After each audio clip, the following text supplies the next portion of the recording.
Olá, meu nome é Nathan Pegoriti e bem-vindo ao meu canal.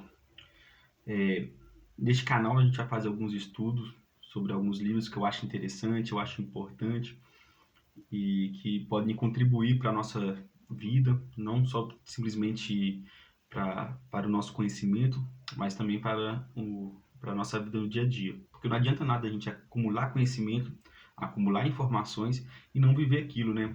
Então, o nosso primeiro livro, que somos desafiados a estudar, será O Poder do Subconsciente, de Joseph Murphy. E nós vamos comentar capítulo por capítulo deste livro. Ao longo dos livros, eu vou trazendo algumas reflexões minhas, alguns pensamentos, contribuindo com algumas coisas, questionando, discordando também, e pensando sobre o que Murphy quer dizer com o poder do subconsciente. Se isso realmente funciona, muito mais do que estudar um livro, quando ele propõe algo assim, de um livro que vai nos trazer coisas práticas do dia a dia, a gente também deve se empenhar em tentar fazer aquilo que ele sugere, não é?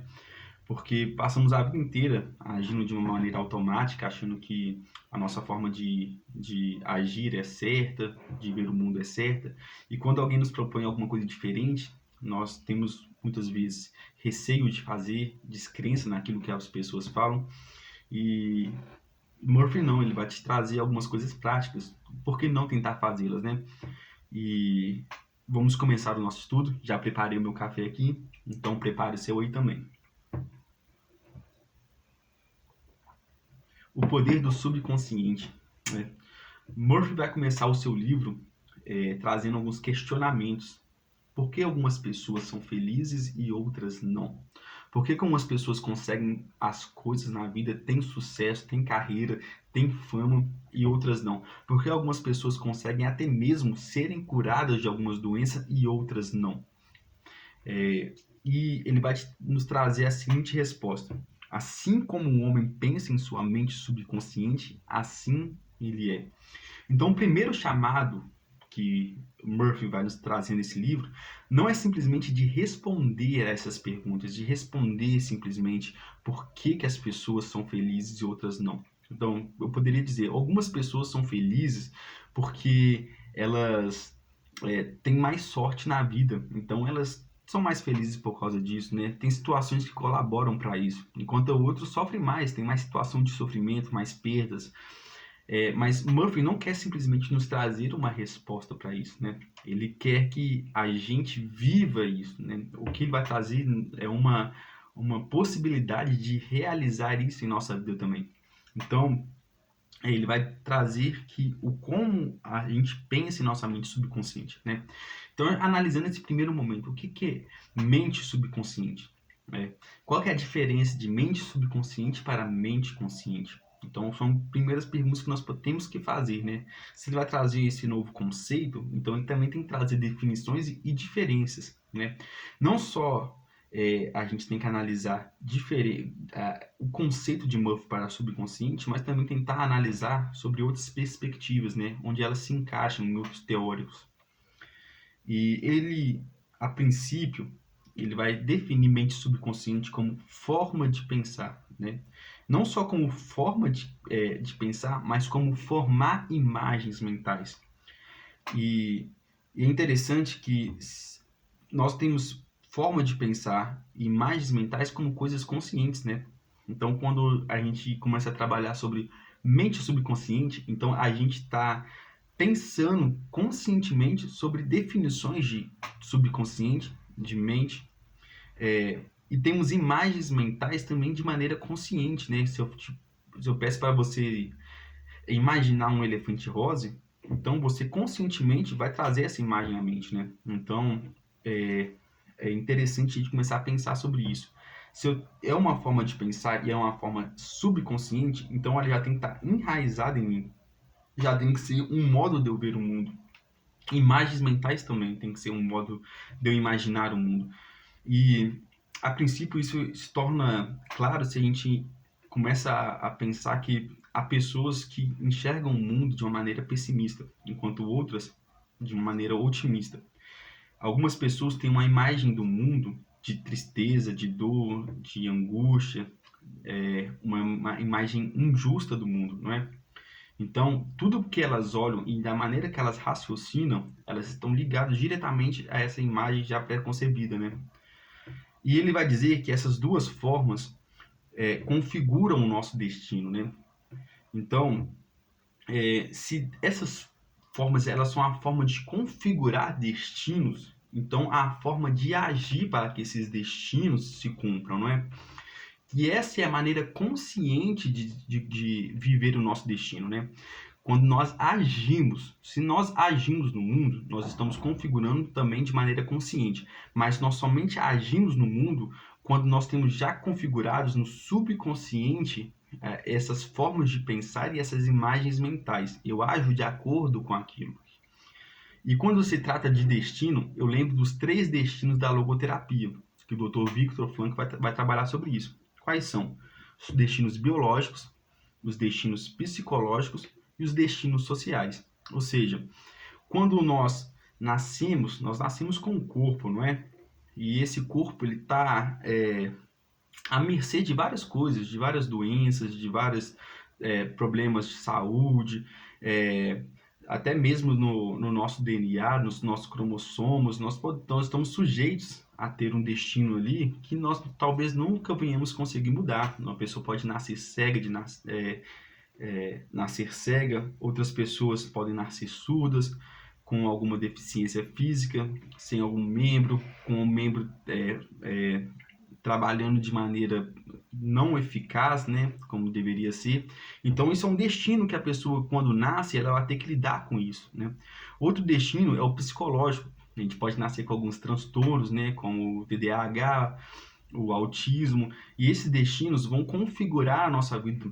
Eles não tem como você, muitas vezes, mudar isso, né? Ainda mais o TDAH e o transtorno do espectro autista, a síndrome de Down, né? Também é tanto biológico quanto psicológico. E outro destino é o social, não é? Nós não escolhemos onde nascemos, não escolhemos a nossa família, o idioma que nós falamos, nós não escolhemos o nosso nome, até mesmo, né? Muitas pessoas mudam de nome. Então, nós temos que lidar com esses destinos. E um primeiro questionamento que eu faço é o seguinte: o homem é, portanto, posto no mundo com um destino inicial e muitos outros colocados em seu caminho. Ou seja, o homem ele tem um destino inicial ali, biológico, psicológico e social. Ele já é inserido neste mundo e muitos outros destinos são lidados pelo caminho. E quando nós trabalhamos sobre destino, não é de uma maneira que místico, não é? É um modo místico de ver o mundo. Você é destinado a isso, você é destinado àquilo. Mas é aquilo que não temos controle das situações do acaso. E isso configura nossa vida de maneira que não podemos mudar também, não é? Então isso podemos chamar de destino. Não podemos mudar uma perda, né? Ressuscitando alguém. Não podemos colocar um braço novo quando nós perdemos, né? Então são destinos biológicos. Às vezes a situação da nossa família não é boa, então nós estamos numa família pobre, numa comunidade pobre, de pessoas carentes, e isso faz parte do nosso destino, dificultamos mudar de vida. E continuando meu pensamento, quando o homem nasce, tudo já lhe é dado, estabelecido, e ele vem como uma coisa nova em um mundo velho. E é interessante que desde pequeno eu já tinha essa impressão, né? Antes de eu nascer, as coisas já estavam aqui. Eu era pequeno, eu olhava tava começando a surgir os celulares, né? Os computadores, estava se tornando mais comum. E eu ficava pensando, olha, antes de eu nascer, já tinha celulares, né? Já tinha essas rodovias, já tinha esses carros, né? Então tá tudo aqui antes de eu nascer. Eu sou uma coisa nova em um mundo velho. Então, tudo já nos é dado, né? Todo o material bruto da nossa existência que vamos lidar a vida inteira já nos foi dado ao vir ao mundo. não os dados que nos pertencem, né? Mas não vai existir nada novo, como já dizia Salomão, não há nada novo debaixo do sol. Claro que a tecnologia vai evoluindo, nós vamos agregando coisas à nossa vida, mas ainda assim, toda a nossa base para que isso evolua já está aqui no mundo. Não se pode alterar o mundo antes de nascer.